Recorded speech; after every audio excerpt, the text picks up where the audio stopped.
watching live, go ahead and drop a 1. If you are watching the replay, go ahead and drop a 2. I'm going to go ahead and invite some people real fast. Just a few. I hope everyone is having a great New Year's Day. We are ringing in 2021 with a new, what is a new tradition, or not really a tradition, but a new thing that we are doing together. A new thing. So, anyways, like I said, go ahead and drop a 1 and say hello if you are watching live. If you are watching the replay, again, drop a 2. But this is going to be a new thing that me and Nathan are doing from now on. It is called Movie Night with the Colgroves. So it's not going to be every week. It's probably going to be twice a month that we're going to go in and we're going to take all of y'all's suggestions with movies. I'm going to go ahead and throw it on a wheel. We're going to spin and we're going to pick it's going to pick a movie for us, and then we're going to watch it all the way through, give you our notes and our overall rating. So as you can see up there, there is spoilers. So if you have never seen Divergent, don't watch this first, okay? Go watch the movie, and then you can come back and enjoy this with us. What? If the movie's worth it. I'm just playing. Okay, anyways, I hope y'all are all ready to hear from us. We both wrote individual notes on a notepad. Hi, Kat. Hi, Sammy. So we will go back and forth with our notes, and then we will be giving 5 different ratings: our acting rating, directing, originality, plot, and rewatchability. Before you start, tell me about the state thing. Okay, so before I start, me and Nathan, whenever we got married, we decided we were going to go to a state each year for our birthdays, since our birthdays are only a week apart. So instead of getting gifts for each other, we're gonna visit states. Last year we went and visited Iowa, and this year we got Arkansas on the wheel spin. So, and then we each go back and forth of planning it out. So it's my year to plan. I'm super excited. I'm super pumped. But that is what that was, Sarah. Okay, so here we go. So you want to start with the first note that you took? Oh no, you can go ahead. Okay, I'll start. Okay, so hi Ashley. So first off, for y'all to just know, I have read the Divergent book, so I'm very picky on my my movies. Okay, whenever I've read the book. Hi Boo. Hi Kat. Herbert Springs, Arkansas is the bomb. Cool. Brittany said, I love that idea. Hi, Misty. That's awesome, though. I might steal that. Yeah. I think it's a fun way to visit all the states. Anyways. So, my first note is, the test scene, just as a book reader and as someone who has read this book, the test scene skips a lot of the test, and it's not able to, it skips the scene where they rule out the candor for her, where she goes on this bus and they ask her, have you ever seen this man? And she just basically denies it, even though she knows she's seen this man before. And so that's how they skip out candor for her. So I feel like the test scene completely, it didn't have such a big, broad test as well as it was in the book. So if you had only seen the movie, you wouldn't know how they rule out candor. Well, even on that though, with the test, I didn't understand what would even be the different situations for all the different factions when I was watching it. All I saw was... So erudite was whenever she sat there and she got on her knees, because she remembered in a textbook that if you're submissive to the dog, it won't if you get on the same level as him. That's where erudite comes from, is she used her common sense and things like that from the textbook.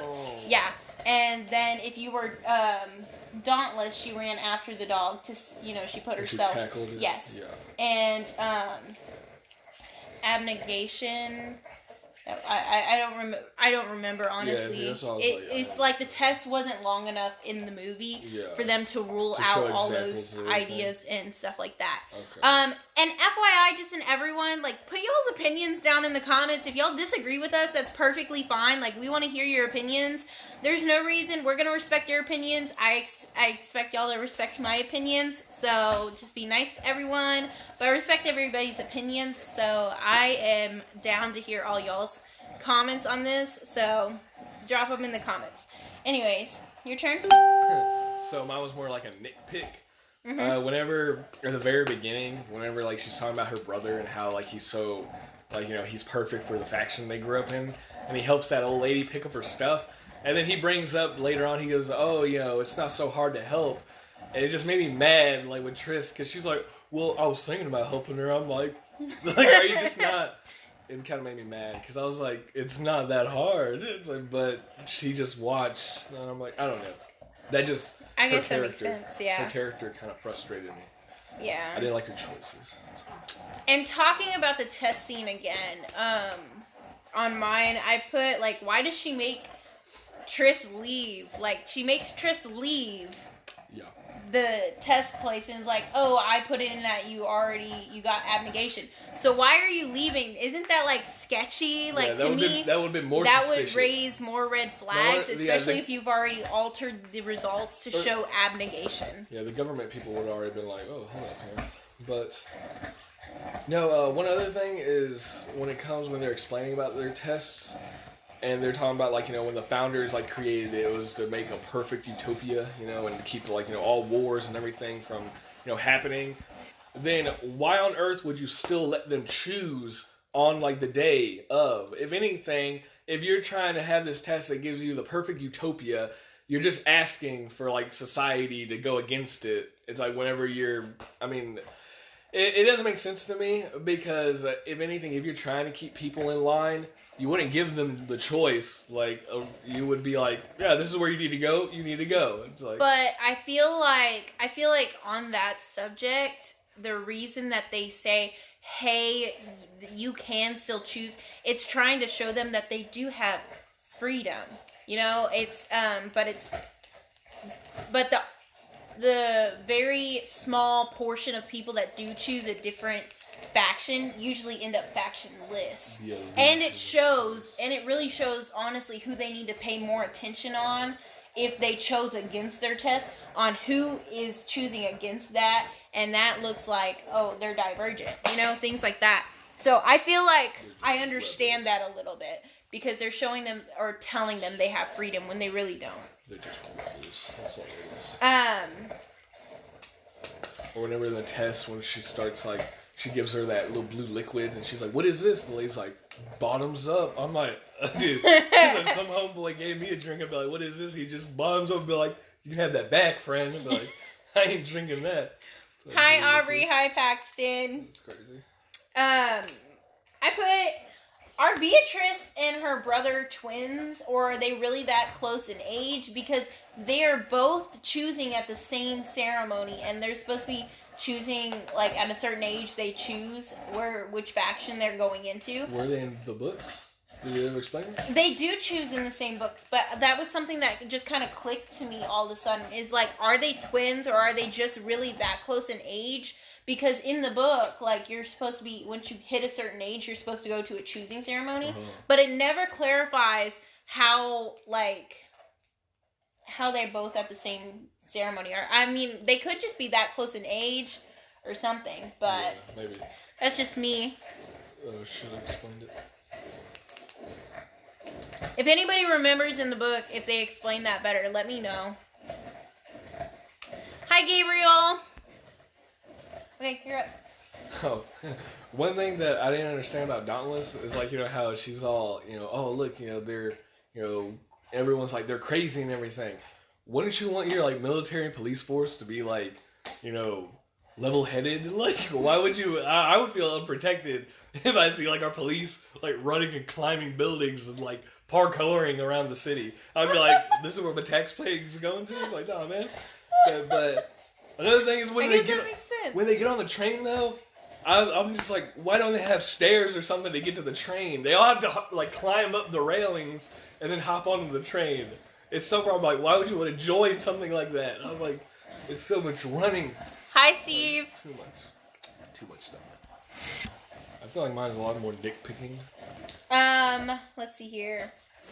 Oh, and talking about her and her brother. Why did Caleb go first? Were they not going alphabetical? Because it's Beatrice Pryor and then Caleb Pryor. But Caleb went first. Maybe he's older than... Maybe they just gave up on alphabet. Who are the other people? I didn't even pay attention to the other extras. That wasn't alphabet either, though, was it? I don't remember. No, I don't remember. But in the book, I think I remember. I haven't read the book in a very long time, so correct me if I'm wrong.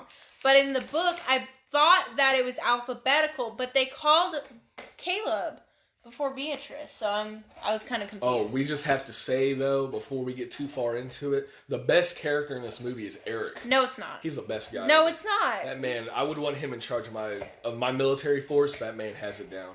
Dirty. Yes. Whatever. So good. Okay. You have something? Any day in this shit. Or sometime today. Was it? I'm trying to think. What else I got on here? Oh yeah. Well, like whenever Four was talking to Christina, like when he told her like his name, he's like, "Oh yeah, my name's Four," and she's like, "Oh, like the number?" And he gets on to her. He's like, you know how he says. Well, he says exactly, and then she says, what was 1 through 3 taken? No, but I'm talking about he goes up to her and tells her, yeah, if you want to survive here, you keep your mouth shut. Yeah. Well, not even the next scene, like Triss is like at the table, and then she makes that little comment where he's like, what makes you think you can talk to me? And she's like, oh, it's just how approachable you are. And he just looks at her. I'm like, he literally just like threatened your friend like not even 10 minutes ago. I was like, and you got the galls to be like, yeah, I'm just gonna poke fun with you now. I'm like, bro. I was like, hi, Mom. Just got into it. I'm like, scary. Okay,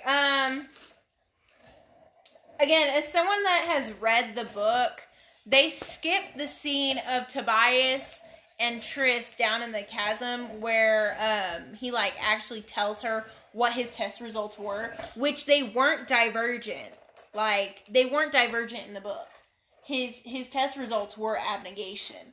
So, but there's some part of him that's why, like, at the end, whenever the serum takes him over, that's why the stronger serum works on him, because there's different levels of it, but it doesn't show up in the test results. But it's never clarified in the Divergent movie, and it's because they skipped that chasm scene between him and Triss, which I thought was a very intimate moment as well between the two. So I feel like them skipping out on that scene, it made me mad. I feel like that should have been in there. Nice. Hi, Marlena. Oh, one thing, like, with their rankings, and this is just my personal belief on it, because, when they split them, they're like, oh, the Dauntless Borns, like, are going to train over here, and you guys, that are new here, you're going to train by yourselves. Mm-hmm. But they say they're going to rank them together. Mm-hmm. I find that totally unfair, because Dauntless Borns, that they're like, I'm going to be Dauntless all life, They've been training for this, like, their entire life then, because they know, hey, I know what everything's going to be done. I'm going to practice my martial arts, my shooting, everything like that. So when you bring somebody from, like, the little, what's the faction that, they can't tell a lie? Honest Abe faction? Candor? Yeah. What did you call it? Honest Abe faction. Oh, I was like, what? Like, but they, like, when they come over, or, like, the whole thing with Triss, he was saying, like, because they all poked fun at her, they're like, oh, yeah, you guys don't eat meat or anything. So her protein, she doesn't have a lot of muscle. And even Ford talks about that. It's like, you're really weak. I'm like, then you're already, like, doomed to fail. Like, I mean, let's be honest. Like, in reality, it's like, if they're training you through the next couple of weeks. But I think that's just one thing that I didn't. I think it would have been, like, rank the Dauntless Borns by themselves. It's like, and rank the new guys by themselves. Because, I mean, in reality, if Homeboy's been training since, like, the age of 8, and you just came in here, so you have no idea what the training is, why Timmy's already been prepared for, like, the past, like, 10 years. Yeah, that makes sense. I'm gonna scoot y'all back just a tad bit more. Okay. Again, as someone who has read the book, they skip a lot of sabotage scenes. Like Edward, he's in there and he doesn't get a lot of parts in the movie. There is a lot more covered on him in the book. But Edward, there's a scene at the beginning of the book that Edward actually gets a knife stabbed through his eye because he's the strongest person on that team. Oh, and then you see he actually passes through the first trial, so that doesn't even happen in the movie. And there's a lot of scenes that they skip about sabotage and also like the growth of everyone within the sleeping arrangements. There were a lot of nights that people were crying, missing their families, and there's a lot of scenes that they skip of that, which, I mean, yes, you can't fit everything in a movie, but I feel like that when they added in the sabotage for going to throw Triss off of that chasm, they should have, Wasn't that Christina? No, whenever Al and them, when all of them jumped her. Yeah, so I feel like they should have kept the scene with Edward and the knife stabbing, and because it kind of relays in that they're picking off the stronger people, and it's not just zoned in on Triss. Bunch of savages. Yeah. Hi, Allison. Okay. You're up. I'm trying to think. Oh, their fighting stances. Oh my gosh. The way they stand for their fights, I can't stand that. I was like, oh my, every scene that they were fighting, I'm like, oh my god. I just didn't like that. How are you supposed to, when she's like training, she's like hitting, like, I'm like, come on. That just kind of put trouble. Okay, the tattoo scene. If you're talking about the freaking, the stances for them fighting is so unrealistic. I feel like the tattoo scene is super unrealistic. What are we, like, putting stick-ons on ourselves? Maybe like just singes through the your cells right there. But what year is this? I don't know. In the future.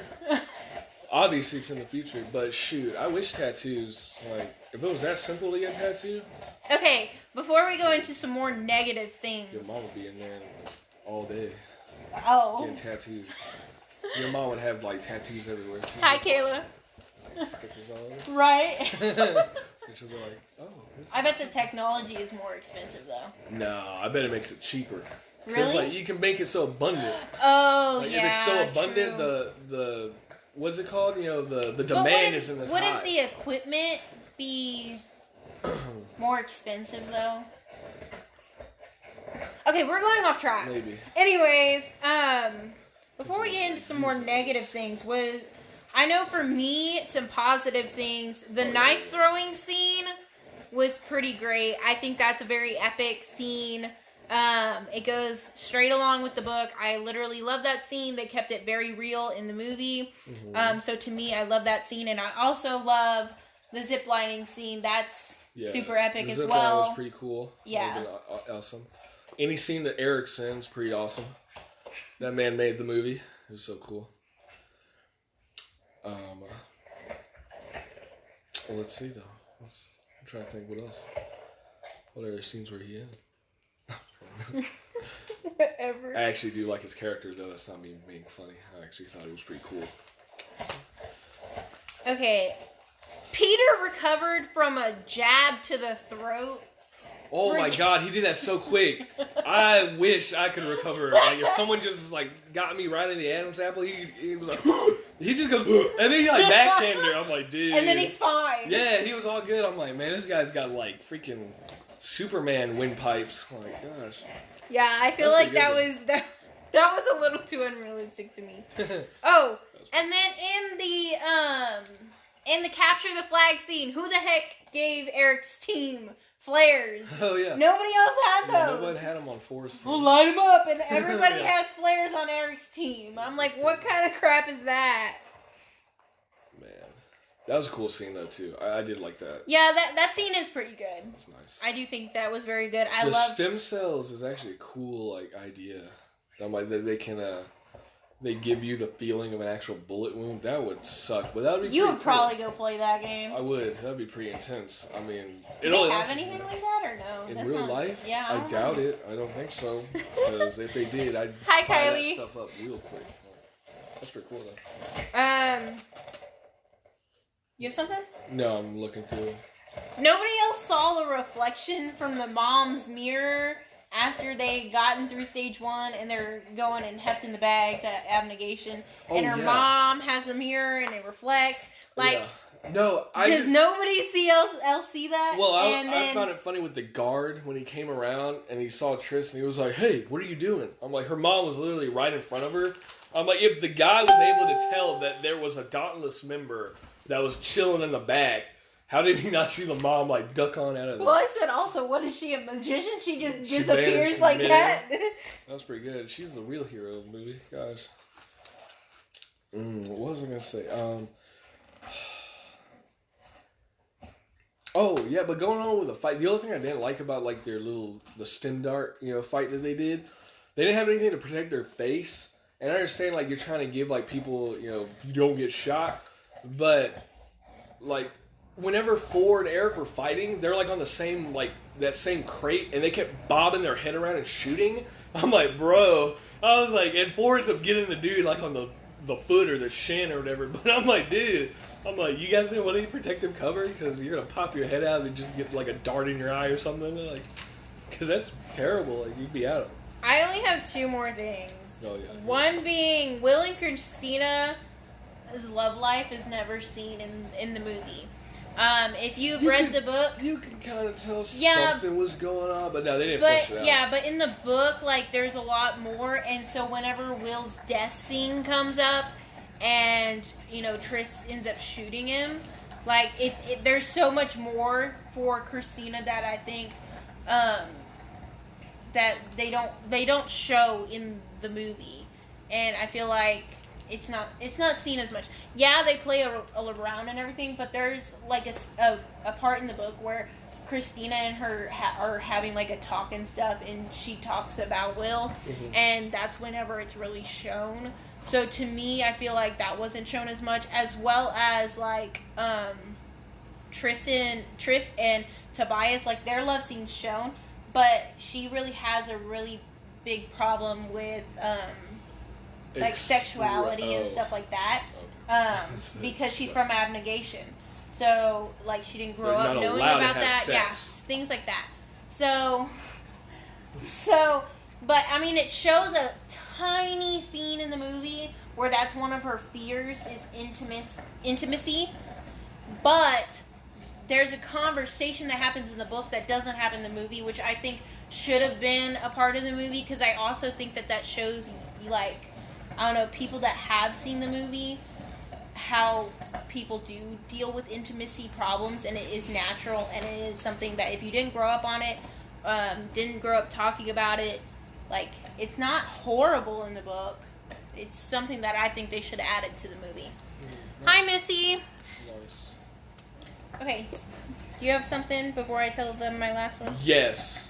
The only thing that I didn't understand is why not just get rid of the factionalists? Like, at the beginning of the movie, they talked about how, like, the food shortage is low and everything. Mm-hmm. Why not just euthanize them? I mean, honestly. If your food supply is that bad, like, if people are starving, like, you're a factionalist. But you're already not getting taken care of. Like, it's by, like, the main, the people are, like, giving the food. The rest of the factions don't like it. I'm surprised they haven't uprised already, like the rest of the faction, against the government sooner. To be honest. Just saying. Let me think about it, though.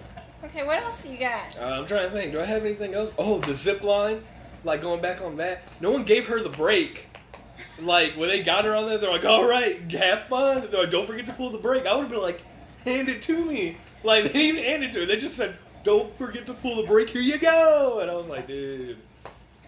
I did really like that scene. That was awesome. I would do that totally. But I would make sure they give me the break. So, you got your last one, though? Or was that your last one? Oh, no. I have one more thing to add, and it's at the very end. Go ahead. I feel like Triss would have died as long as their scene was of her crying for her mom. And I know you think that, like, everybody ugly cries, so you didn't watch that as much. But I feel like, to me, that scene was so long. It feels so long. Don't get me wrong. It's an incredible scene. The first, like, 3 or 4 times that I watched the movie, I cried with her. But it's the fact of the matter that that scene was so long. There is no way in heck these dauntless soldiers have not ran around that corner and just shot her in the head. Yeah. Well, one last thing. Dauntless, for being the military police force, I think they have like one of the worst like safety like features in their faction. I mean, people are getting hurt like left and right, and they don't care. It's like, I mean, I understand they're trying to like get the strongest, but I'm like, dude, those were the main ones I wanted to talk about. Mine were really nitpicky. That's all it was. Oh, that was it? Okay. Yeah, that was it. Okay, so now we're going to go ahead and rate. There are 5 different things that we are going to rate on: acting, directing, originality, plot, and rewatchability. And then, yeah, I already said hey to her. And then we will take our scores and we will make our overall rating. So I'm gonna need you to grab your notepad so we can each do a rating. Each do a rating. Yeah, on the individual things. Gotcha. Do it on the back of that paper. Fine. Okay. First off, acting. Acting. We will be doing it on a scale from 0 to 10. 0 being the worst and 10 being the best. Again, if you have your own opinions, put them in the comments down below. I love to hear your opinions. I respect your opinions. This is just our opinion, so don't be mad with us, I promise. There will be other, things that you could argue about with us, so. Yes. Acting. What do you think? I think it Overall, was a 7. Everyone's acting? Yeah. I would say a 7. I think it was great.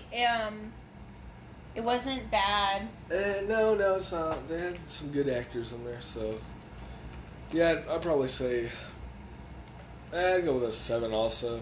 It wasn't like, no, maybe a 6, just because like, I don't know, You're not a big fan of Shailene Woodley. Is that Triss?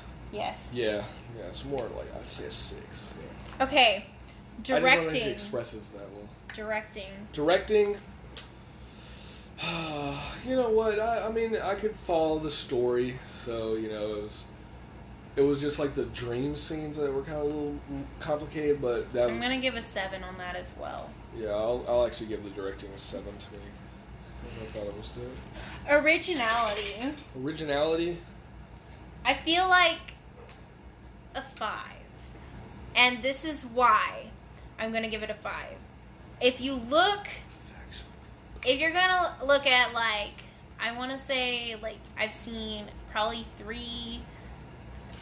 almost 3 or 4 movies that are kind of around the same, like, storyline. Yeah. Female protagonist. And then it's always like they're sectioned off. Like The Hunger Games and Divergent. They're 2 completely different movies and books.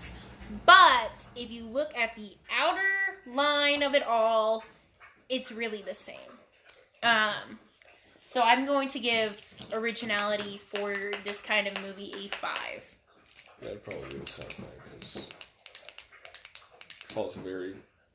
I mean, but it's a whole thing where it's like, why change what sells? Like, people are going to watch that stuff. It's ideal for like a certain, group. Mm-hmm. And they're going to go back and watch it, like, no matter how much, that genre. But yeah. What's the other one? Plot. The plot? I'm going to give that an 8. I could follow the plot. I like the plot.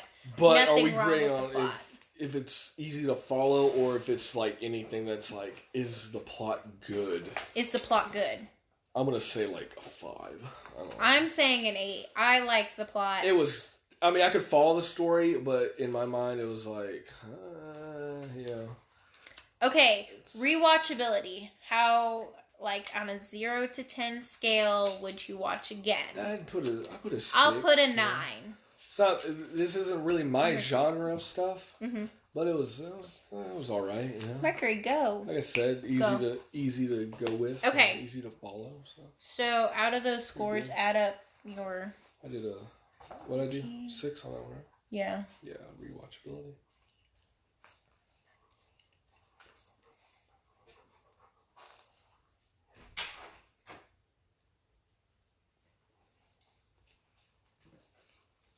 I got 29.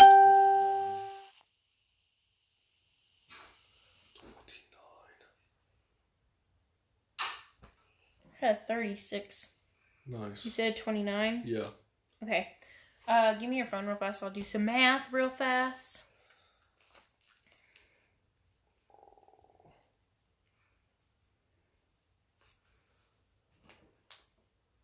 It's up at the top.